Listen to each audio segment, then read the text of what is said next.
Good morning to dear student. Welcome to AVME online classes. I am your sir Chetan Sharma. For the class 8 subject science or running chapter number 3rd according to NCERT pattern. Name is synthetic fiber and plastics. बच्चों हमारा ये chapter and चल रहा था, complete हो गया। हम लोग इसके एक्सरसाइज क्वेश्चंस पर वीडियो बना रहे थे और आप लोगों को काफ़ी एक्सरसाइज क्वेश्चन यानी कि मैंने 6 तक इस चैप्टर के 6 क्वेश्चन तक कंप्लीट करवा दिए हैं। आज हम लोग जो करेंगे वो 7 और 7 से आगे वाले करेंगे। तो बच्चों देखो हमारा 7 क्वेश्चन है क्या, explain why the following are made up of thermosetting plastics.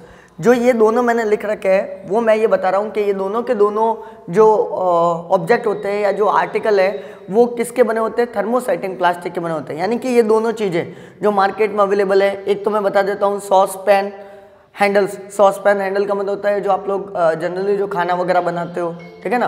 तो खाना बनाने के, एक मिनट बेटा, जनरली जो खाना वगैरह बनाया जाता है तो खाना बनाने के लिए जो हैंडल यूज़ में लिया जाता है, ठीक है ना। तो जनरली जो खाना बनाने के लिए अपन लोग जो पैन होता है, अपना जो तवा होता है, तवे के जो हैंडल होता है वो थर्मोसेटिंग प्लास्टिक का होता है। दूसरा ये कहा जाता है जितने भी इलेक्ट्रिक प्लग होते हैं या स्विच वगैरह होते हैं या बोर्ड होता है वो भी थर्मोसेटिंग प्लास्टिक का बनाया जाता है। ऐसा क्यों है, रीज़न क्या है कि उसको थर्मोसेटिंग प्लास्टिक का बनाया जाएगा।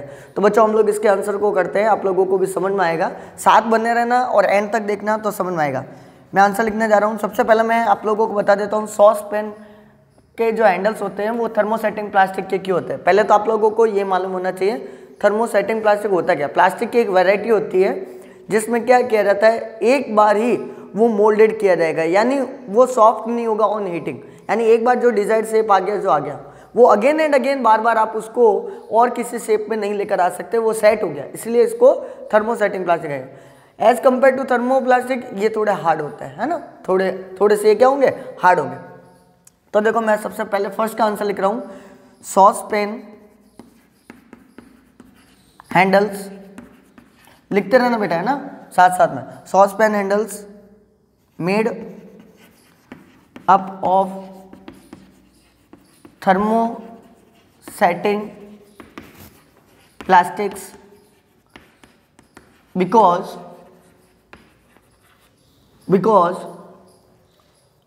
they are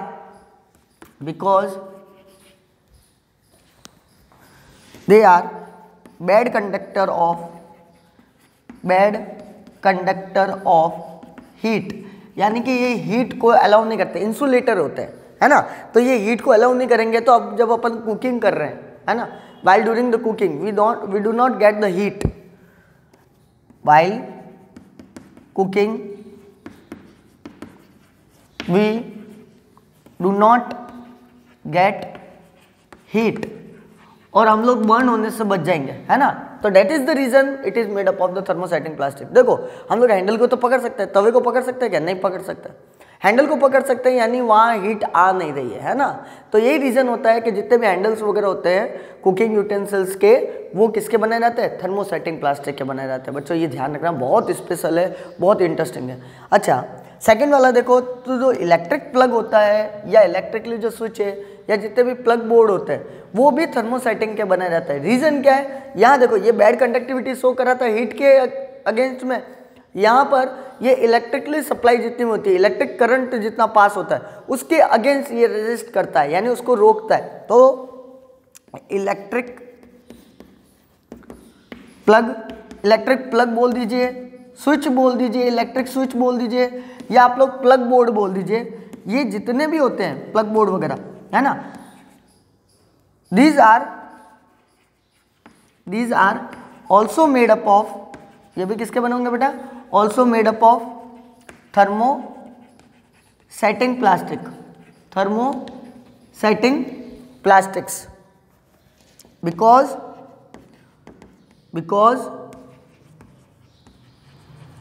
these plastics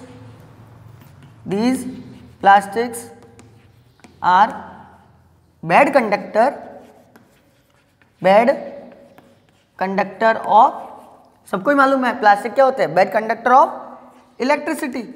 इसीलिए हम लोगों को शॉक नहीं लगता, we prevent from to the shock, hence we prevent from electric shock, हम लोग इलेक्ट्रिक शॉक से बच जाएंगे। इसीलिए जनरली इनके स्विच वगैरह जो होते हैं वो किसके बनाए रहते हैं, थर्मोसेटिंग प्लास्टिक के बनाए रहते हैं। एक बार बच्चों मैं साइड में हट जाता हूँ, या तो इसका स्क्रीनशॉट ले लो या वीडियो को पॉज करो, नोट आउट करो। मैं क्वेश्चन नंबर 8 की तरफ मूव कर रहा हूँ, जल्दी से फटाफट से fast.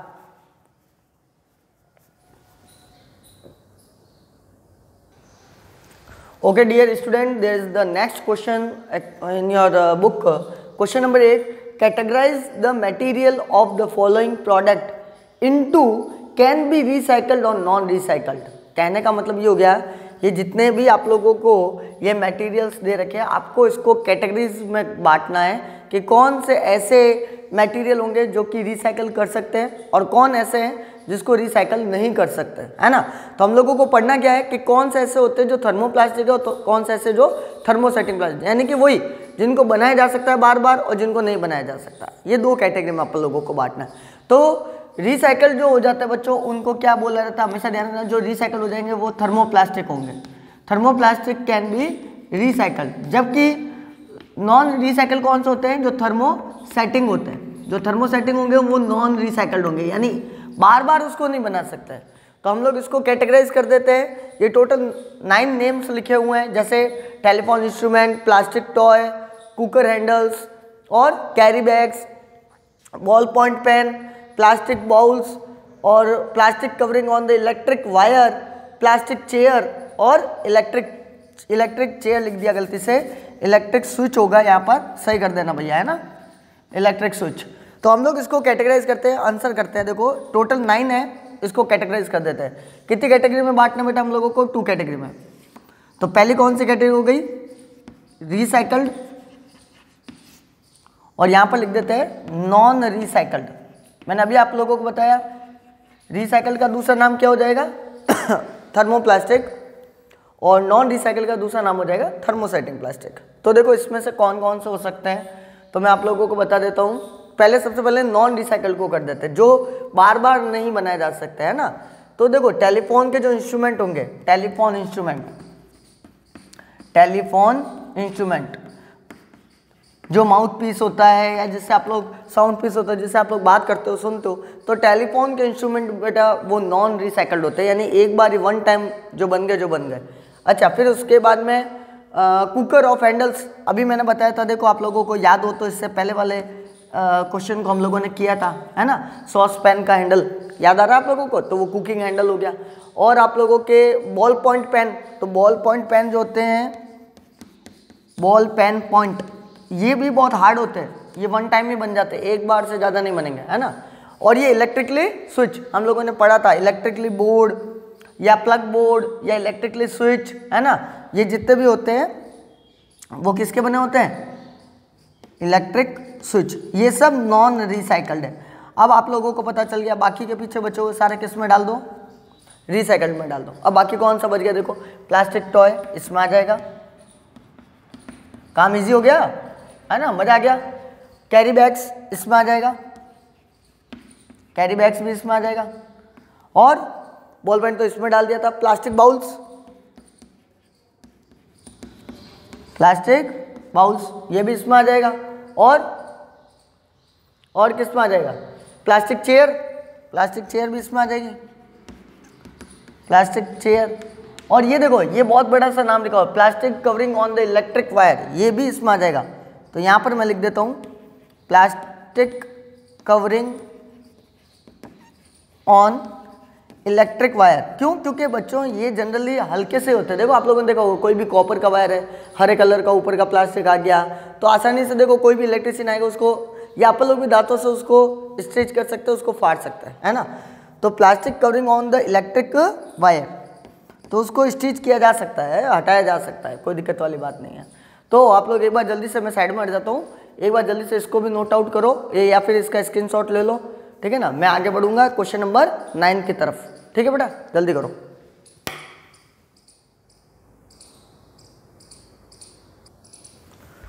Okay dear student, there is the question number 9 in your NCERT book. Question number 9 क्या कह रहा है बच्चों, ध्यान सुनना। Rana wants to buy shirt for the summer, should he buy the cotton shirt और shirt made from the synthetic material.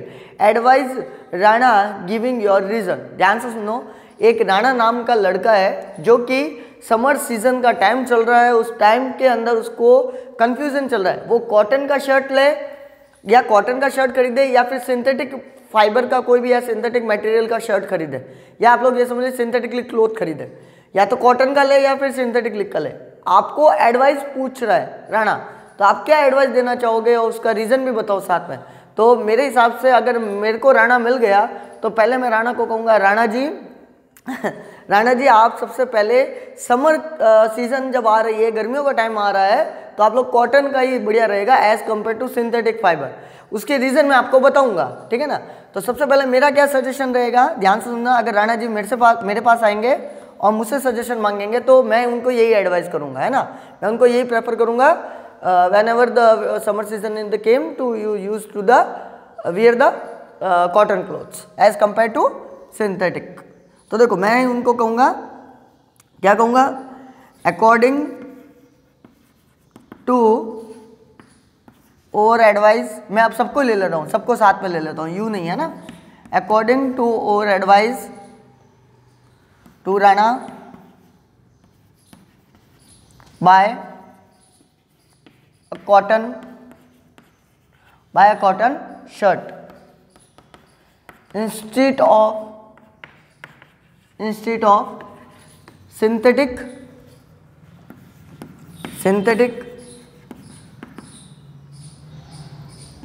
cloth, because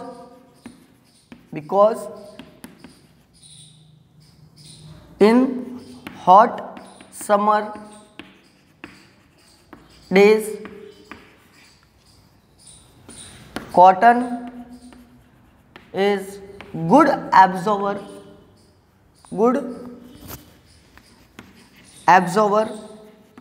of sweat, ये sweat का गुड एब्जॉर्बर होता है, and also hold moisture and also hold moisture, नमी भी बनाए रखता है। ऐसा नहीं है कि बिल्कुल यूँ मतलब कहने के बाद में तो कड़क हो गया, ऐसा नहीं है, नमी बनी रहेगी, हल्का हल्का सॉफ्ट सा रहेगा। So that is the reason we advise to the Rana purchase the cotton shirt from to the market in the summer days. Okay बच्चों, तो ये आप लोगों का आंसर हो गया, क्योंकि समर डेज में पसीना ज़्यादा आता है, स्वेटिंग ज़्यादा होता है, तो स्वेट को ये एब्जॉर्व कर लेता है और हम लोगों को कूलनेस महसूस होती है ना, एंड वी फील कूलनेस। यहाँ पर ये भी लिख सकते हैं एंड अब राणा है ना, तो राणा को यहाँ पर कूलनेस दिखानी पड़ेगी, and sorry we feel coolness, ठीक है। क्यों? क्योंकि पसीना जब सूख जाएगा तो इवेपोरेशन होगा तो ठंडा लगेगा, इवेपोरेशन कॉजेज द कूलिंग। एक बार जल्दी से इसको भी स्क्रीनशॉट लो या लिखो फटाफट से, मैं आगे वाला क्वेश्चन कर रहा हूँ।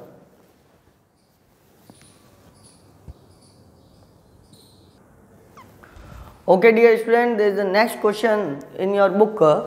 क्वेश्चन क्या है मैं पढ़ देता हूँ यहाँ पर। Give examples to show that plastics are non corrosive in the nature. अब यहाँ पर देखो एग्जाम्पल्स आ रखा है, इसको एग्जाम्पल्स की जगह पर हम लोग इसके फीचर लिख देते हैं। गिव फीचर या give property to show that the plastics are non corrosive in nature. कौन सी ऐसी प्रॉपर्टी है जिसकी वजह से प्लास्टिक को नॉन कोरोसिव इन नेचर कहा जाता है। पहले तो आप लोगों को कोरोसिव का मतलब पता होना चाहिए। कोरोसिव का मतलब होता है बेटा रस्टिंग, और नॉन का मतलब होता है, नॉन का मतलब नॉन ही होता है, नॉन रस्टिंग, यानी उसमें रस्ट नहीं लगेगा, यानी कि किसी भी तरह से उसमें जंग नहीं लग सकता है ना, उसमें काट नहीं लगेगा।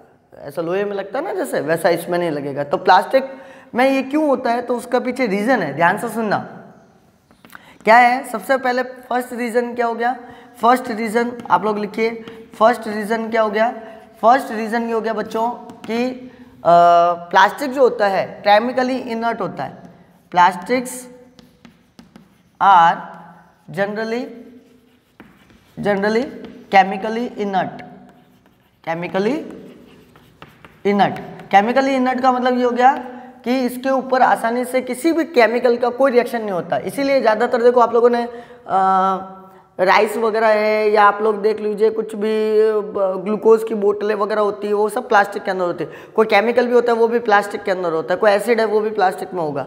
जनरली लेबोरेटरी में जितने भी केमिकल डाले वो भी प्लास्टिक में डाले जाते हैं। कारण क्या है? क्योंकि plastics are generally chemically inert and hence it does not react with acid और बेस। ना तो ये एसिड के साथ रिएक्ट करता है, ना ये बेसिस के साथ रिएक्ट करता है, तो लॉन्ग टाइम तक रहेगा। दूसरा रीजन क्या हो गया बेटा? सेकंड रीजन देखो, सेकंड रीजन प्लास्टिक जो होते हैं, प्लास्टिक्स नॉट बी